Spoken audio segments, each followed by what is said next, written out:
ще разберем как да познаем дали рибата е прясна и коя риба е в сезон. Здравейте! Изборът започва още пред витрината. Добре, първо как да сме сигурни, че рибата е свежа? Има три основни признака. Първият е да погледнем очите. Трябва да са изпъкнали и ясни, не мътни.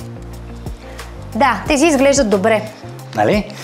Второто важно нещо, за което трябва да следим, са хрилете. Те трябва да изглеждат ярко червени или розови. Значи ако са кафеви, не. Не.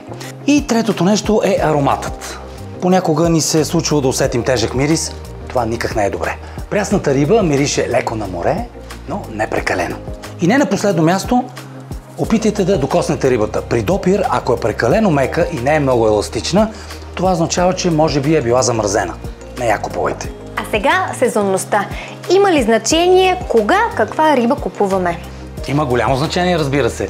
Най-вкусната риба е сезонната.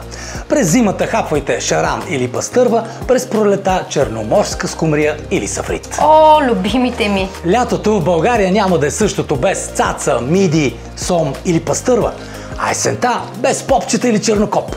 Следвайте тези съвети. Винаги избирайте прясна и сезонна риба.